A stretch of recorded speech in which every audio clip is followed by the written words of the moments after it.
Good evening and salutations, my GH fans. So, been watching the channel for the past couple of days. You know how I feel about this whole Carly revenge crap that she's been doing, right? I felt like nothing really got accomplished today when she went to go visit Valentine, other than to sit there and remind her that if she fails this idiotic mission, then the consequences is going to be swift for both of them. You know, Joss is going to disappear. Charlotte's going to go on witness protection. God only knows what's going to happen to Valentine at this point. And Carly, well, whatever happens, happens. But, well, actually, to tell you the truth, what Valentine said was like, he's not going to really do anything to her. He's going to do something to Jocelyn. Now, I just want to sit there and remind people that I find it really funny that she says, that she says, Jack has been putting my daughter in danger and been lying to me for months or whatever. I'm like, the lying part, okay, fine, I can give you that. The putting your daughter in danger part, I was like, girl, you've been sitting there doing that shit since she was born. You can miss me with all that. But ultimately, what I want to know is what is her end game, right? Because unless you're going to hog tie Jocelyn, throw her into the back seat or the trunk of your damn car and whisk her away to God knows where, what is your end game? Like, are you going to pull her out the WSB? Because, the whole treason thing is still in effect, apparently. Regardless if you take Jocelyn down or not, there are higher ups that will be more than happy to sit there and prosecute Carly for that. Does she plan on just. I mean, I feel like.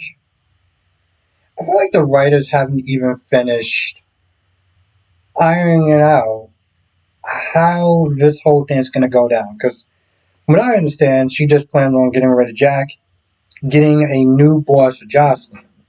And that's just me guessing. But if that's the case, then the new boss for Jocelyn be a lot worse because new boss ain't going to be dating you. So they don't have any incentive to sit there and keep Jocelyn safe. Unless you just plan on somehow getting Jocelyn out the WSB. And if that's even what she wants. Or is she just going to be like, I'm your mother and I know what's best, or blah, blah, blah, some crap like that. Like, what is the end game? That's my whole thing.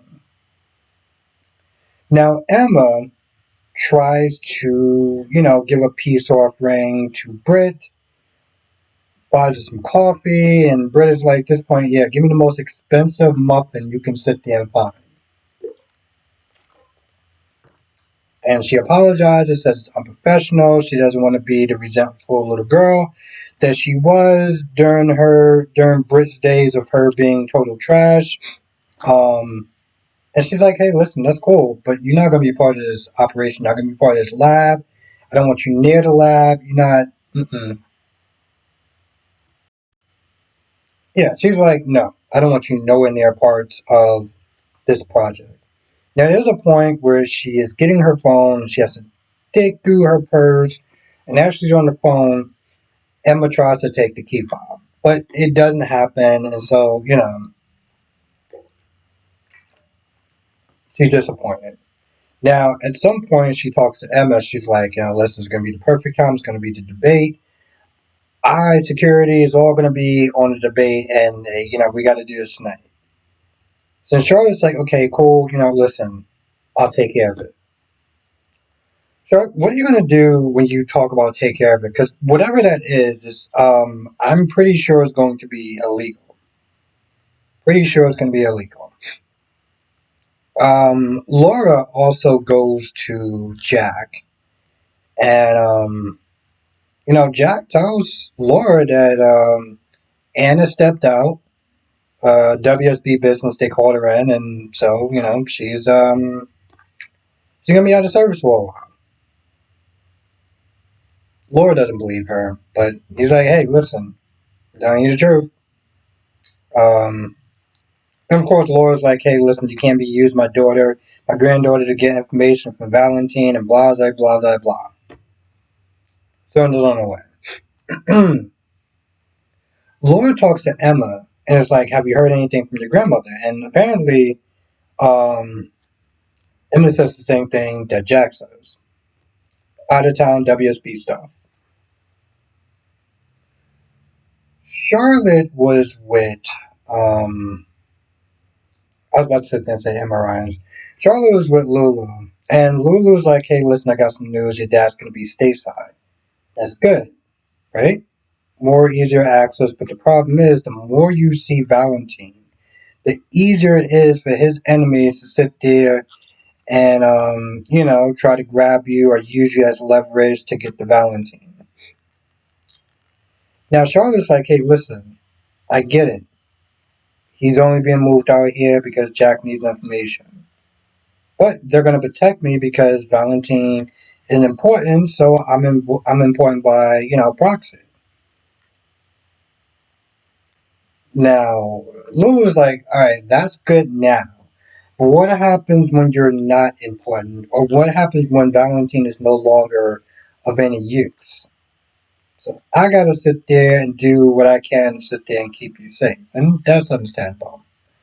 Um, Now, at some point, Laura talks to Lulu and talks about Jack and just how unpredictable he is, and also talks about the fact that she's going to be doing the debate.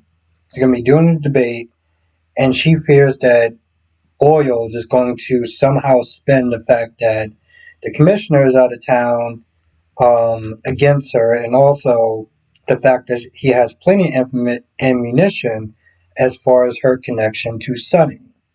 Because, Laura likes to sit there and have dinner with Sonny in public in the middle of the goddamn restaurant because that just makes sense. Now she's probably sitting there looking at those decisions and all the time she did that and saying, I don't care what anyone says.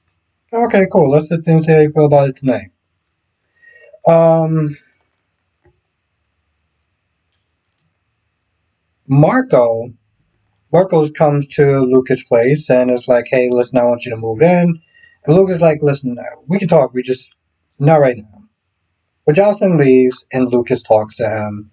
And, and well, Marco's like, I want you to sit there and live with me and stuff.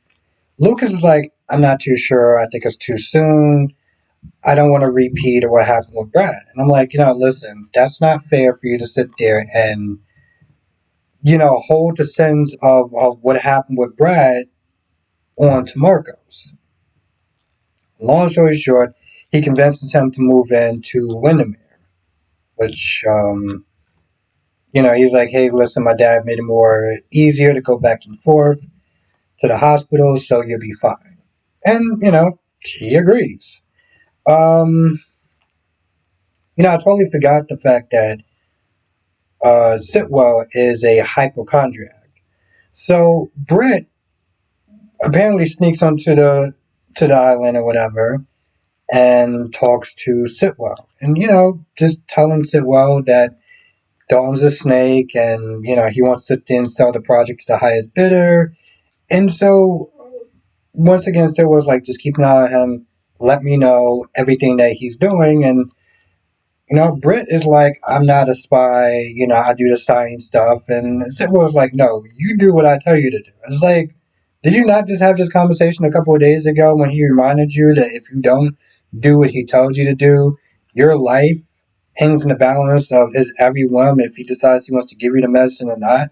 So I'm kind of just like, I don't know where this defiant attitude is going, but it doesn't work when he has literally the power to, decide on your health. Like, I don't get that. Once, okay, fine.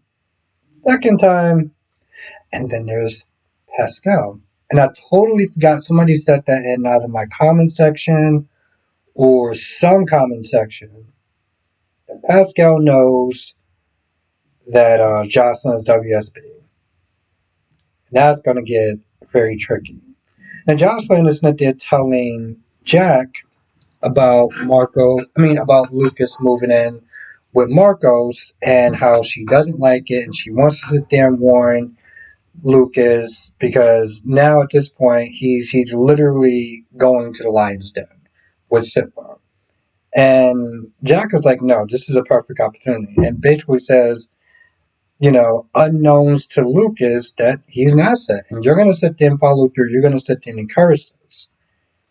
And at this point, Jack is just tired of having the same acidine ass conversation with Jocelyn because Jocelyn, she wants to do right by her family, but what Jocelyn doesn't understand is that the mission comes first. And Jack is like, okay, cool. If you go and you tell Lucas, I'm going to charge you with treason, you're going to be sent away from Port Charles, and that's how that's going to go. So, he pretty much has this tone like, let this be the last time that we have the same conversation because I just don't feel like doing it anymore. Um, and so she agrees. Now, Sonny Jason comes back to Sonny's place and basically says that he has secured um, another set of papers, just in case the vote doesn't go his way. Now, Jason at this point is like, how about we just sit there and just take out Sitwell?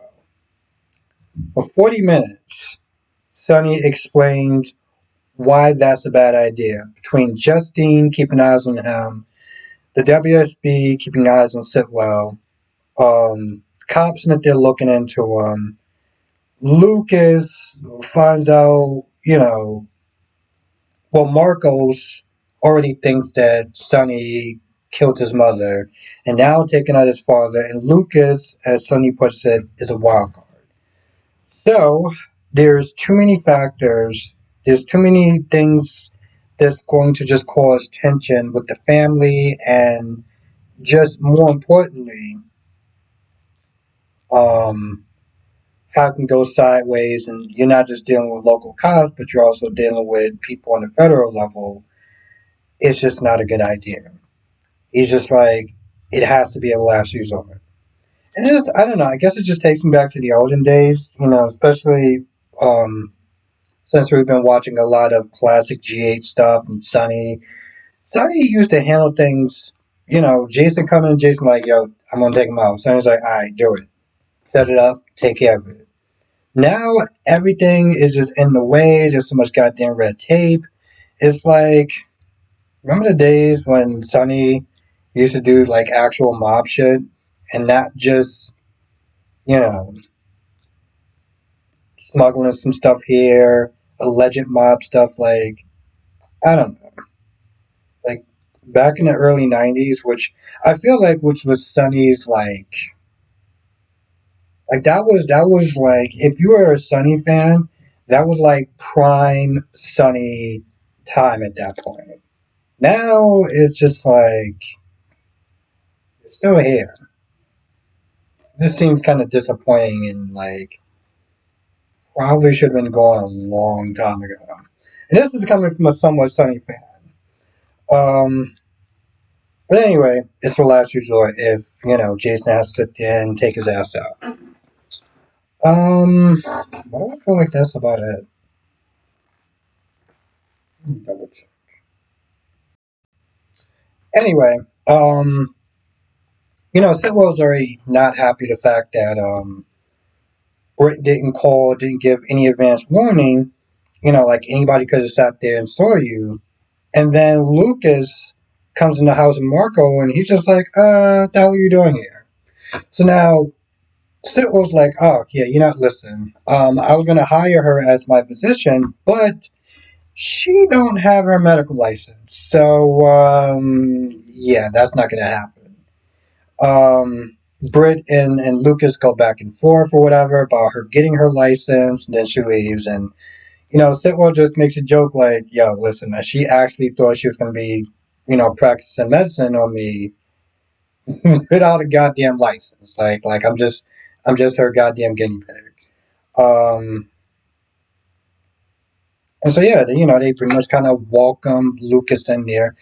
And Brett, for some odd reason, decided to not leave, but instead sit there and eavesdrop on the conversation and finds out that Lucas is staying there. Now, I saw the previews and I find it really interesting because Sonny got a lot on his plate. Okay, between the whole Sitwell thing and the trial with Drew and Michael and everything like that, he got a lot going on. Got a lot going on. I'm stoked about that. Anyway, I feel like that's about it. I can't think of anything else. But I will be doing a live stream tonight. 8 p.m. Eastern, 5 p.m. Pacific. I'll be sitting there talking about all the soap operas from today's episode. Well, all the soap operas from today and yesterday and stuff like that. So we'll sit there and hash all that out. And, we still got to talk. Today was a better day for GH versus YNR. But not by much. I think if it wasn't for Lily constantly chewing out Kane for like the 1,000th time, it might have been a tie. It might have been a tie. So, anyway, we'll sit there and talk about all that stuff tonight. Usual time. I'll see y'all there.